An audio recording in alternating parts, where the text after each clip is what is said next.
exactly. Thanks, Gwen. I gotta tell you something. Now, I have never, I'm a tenacious human being. I don't seem that way, but, you know, ask a few folks who actually have been on the wrong side of it, so that's a whole different discussion. But I have never met someone as tenacious as your president.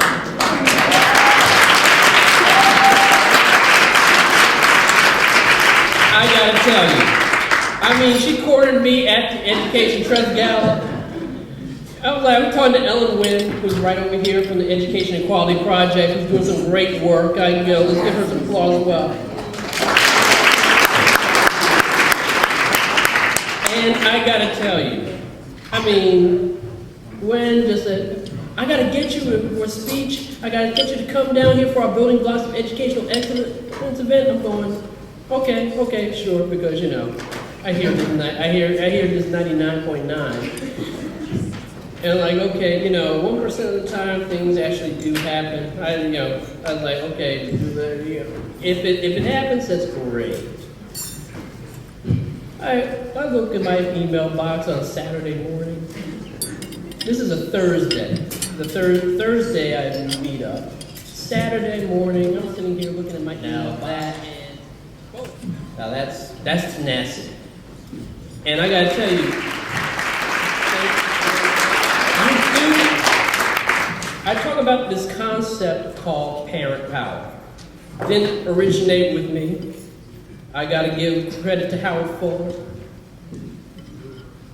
who in Milwaukee did some real parent power work. But when I heard that Connecticut was putting together, I was surprised it happened in California, which is like, well, thanks Gloria Romero, you know, I give her credit for that. But when you got it done, when you guys get stuff done, you guys get stuff done. So give yourself a round of applause. Because I gotta tell you right here, and I gotta tell you right now, parents, I am the son of a single mother. Of course, I also happen to be the grandson of two great grandparents who did great things. And so my mother didn't work alone.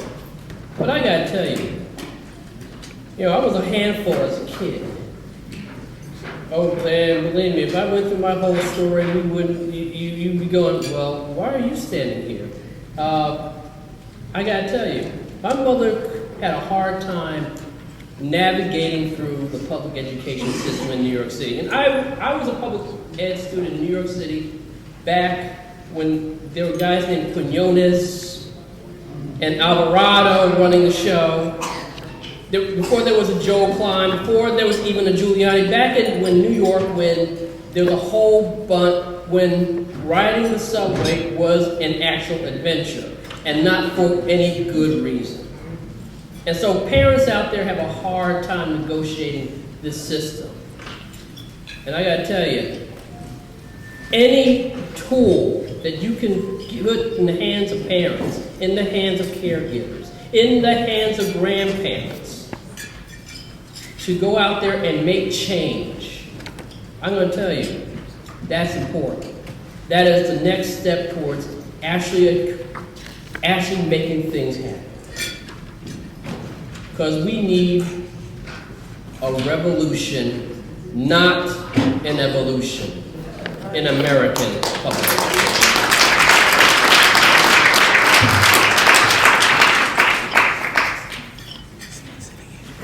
But I'm going to tell you tonight, you're going to hear from some great speakers. I'm just letting you know. Now, of course, one of them I worked for, Byron Garrett right over here. I gotta tell you, by the time this night is over, you're going to be out there, you're going to be sitting down saying, listen, we got to go and give our kids real education, real schools where all kids can learn, where their genius, their internal genius, their capacity to do great things is recognized and nurtured. And you're going to do that tonight, I gotta tell you. And of course, besides the fact that I'm just sort of like, honestly, a geek. Geek with numbers, geek with everything else. But I make this clear, this is not academic to me. Every time I think about why I'm so passionate about reforming education in this country, I think about my long departed grandmother. Back in the middle of the Great Depression, 1932. And it wasn't because my great-grandparents didn't care, my nana didn't care. They cared. They put so much effort into raising my grandmother and raising her dying day. Proud. My great-grandfather barely could spell his own name. No, you can't ask parents to teach kids how to read when they barely know how to read themselves. My grandmother got lucky. My grandmother had a teacher who gave a cake. She worked with my grandmother from day in, day out, and got her not only to reach her potential, reach her genius. Not only by the end of the school year, my grandmother was reading at grade level, she was reading above grade level. If not for this caring, highly talented, highly qualified teacher, my grandmother would have never made it. She would have never gone to Wilberforce University. She would have never started a career. She would have never started a family. There wouldn't be my mother. There wouldn't be me. The value of education was so put in that my mother had me at 16 years of age, went back to high school, went to college when I went to college. The same year that I got into college, she was in college. The woman has a master's and now working on her doctorate. Oh, that's right.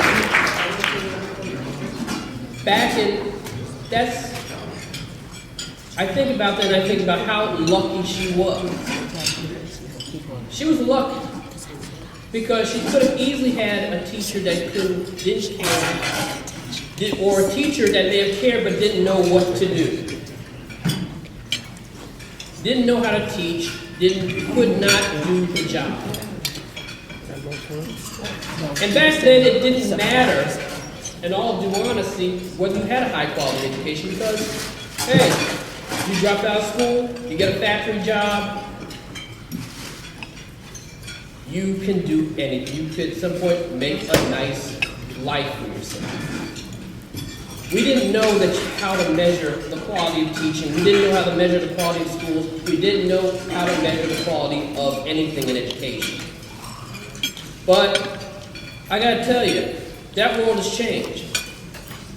We can measure with accuracy, with more than enough accuracy, the quality of teaching. We know what works in terms of a high quality curriculum. Perfect? No, but we do know. We know the importance of high-quality teachers. And yet, once again, we live in a country where the chances of getting a high-quality education are as haphazard now as it was in 1932. And if that doesn't anger you, if that doesn't make you want to grab something and just throw it down and say, what education, what are going on here? 1 in 2. That's 1 out of every 2 boys and girls unable to read or comprehend simple sentences. We know that just 1 out of every 100 Black and Latino males and females in high school, in their senior year of high school, read at advanced levels. So they can't succeed. And we know where they're going to go when they cannot succeed in school. They will fall into prison, they will drown in poverty, and they will be denied the opportunity for happiness. And so whenever I hear all this talk this week about Sputnik moments, waiting for Superman moments, and gut check times, all I gotta say is, the moment is now. We need a revolution, not an evolution, in American public education. And it is true in Hartford, in Bridgeport, and Stamford, as it is in Detroit, in Orange County, and in Liberty, New York. She has served for 20 years. She has served in Stamford and in New Haven in public housing and providing low-income families opportunities to live a decent life. And now she has taken that and transformed that into an opportunity to serve the rest of Connecticut. Let's bring you up.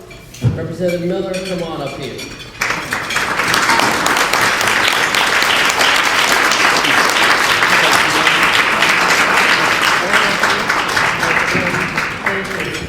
Good evening. Can you hear me? Okay, that's better. Good evening. On behalf of the City of Stamford and the Connecticut General Assembly, I would like to welcome you all tonight. Dudley, thank you for forfeiting this and giving it to me. I appreciate it. But I'm happy to see the partners here tonight. So thank you. And not only do we need Gwen, we need all of you. You're on the front line. You know what the problems are. We need you to come to us to let us know what we can do for you, because that's why we're here. The Black and Latino Caucus has decided that education is going to be on our agenda this year. There has to be revolutionary reform, not just reform, revolutionary reform. And Byron, you don't know, today you inspired me. I heard Byron this morning. I was just going to do a drive-by, say my little thing, and leave, because I told Gwen I have to get to work. And I ended up saying, this man inspires me. So I know if you inspired me, you inspired those young ladies that you spoke to today. Because seeing them and hearing them ask you the questions that they ask you inspired me and motivated me to do what I have to do next session. So thank you very much for coming. And Trenton Marsh, where are you, Trenton? I'm sorry to get to hear you, but thank you. Trenton wrote the book from what? 1.0 to 4.0. I like that. 1.0 to 4.0. And that's my goal. 1.0 to 4.0. Yes, you can. And I told the students today, and I learned this, that no one can define who you are. When I was in 7th grade, my teacher told me I was too dumb to learn Spanish and algebra. I now hold a degree in mathematics. So had I listened to that teacher to tell me that I could not do it, I wouldn't have done it. But it's individuals like you that taught me that I could do it. So we need you and we need your help. Again, thank you.